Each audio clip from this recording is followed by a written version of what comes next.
Jesus of Nazareth was a master teacher, and some of his most well-known teachings are told in short stories called parables. Yeah, like the kingdom of heaven is like a merchant who was looking for pearls. And when he found the ultimate pearl, he sold everything so that he could buy it. Must have been some pretty amazing pearl. Or the kingdom of God is like a tiny mustard seed that a farmer planted in his garden. It grew and became a huge tree, and birds came to perch in its branches. And that's a beautiful image, but what does it mean? Exactly. Jesus didn't tell parables to make everything clear. Rather, he wanted to provoke the imagination and invite people to see what God is doing in the world from a new perspective. So let's talk about how to read the parables of Jesus. Now, there's many great teachers that throughout history have used stories to teach students about morality, religion, philosophy. But Jesus didn't use his parables to teach abstract religious or moral ideals. He said that his parables were about himself and his mission. His mission, which was to announce that the kingdom of God was arriving on earth as it is in heaven. Right. So in Jesus' day, the Israelites were ruled by the Roman Empire. But their scriptures promised that one day their God would come to rule his people as king. And so many Israelites wanted to revolt against Rome and fight for their freedom. And this is what some people thought of as the kingdom of God. Exactly. But Jesus was a poor, traveling prophet, healing the sick, inviting people to follow him. And he said that this was the arrival of God's kingdom. And that didn't fit people's expectations. Right. And so Jesus used some parables to help people imagine that his small movement was the arrival of God's kingdom. Oh yeah, like the parable that the kingdom of God is yeast hidden in a lump of dough.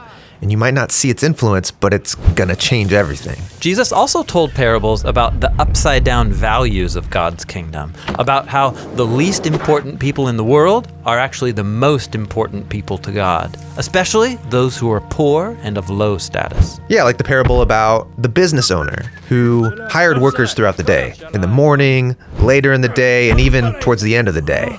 And when it was time to pay everyone, he paid them all the same wage. Right, Jesus is showing how money and status are irrelevant to God, who offers his generous mercy to everybody.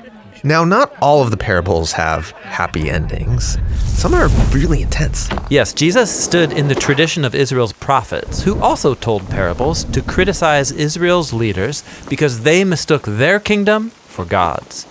So Jesus warned the leaders of his day.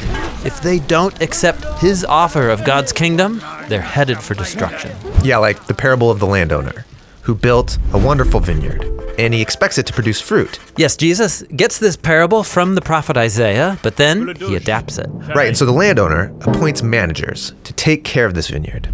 And at harvest, he sends servants to collect the fruit. But those managers kill the servants. And so the landowner sends his own son to confront the managers, and they kill him too. And so Jesus asked the people around him, what do you all think this landowner should do? Oh, he's gonna punish those managers and hire new ones. Jesus knew that if Israel kept on their current path, they would be destroyed by Rome.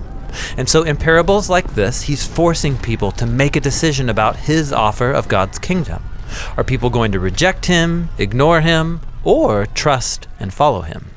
Now, if this message of God's kingdom is so important, why cloak it in parables? Why not be more clear? Well, through riddles and parables, Jesus could make really bold claims that revealed truth to people who were open-minded. For those who have ears to hear, they could ponder it and go deeper. But the parables would also conceal his message from those who were against him, so that he could buy more time.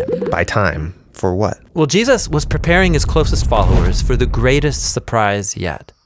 Jesus claimed that Israel's God was coming to rule over his people not through coercion or violent force, but through self-giving love, as he was going to die for their sins. But his death wasn't the end. Right. He said that his death would be like a tiny seed buried in the ground, but then it would grow and produce a crop with many seeds.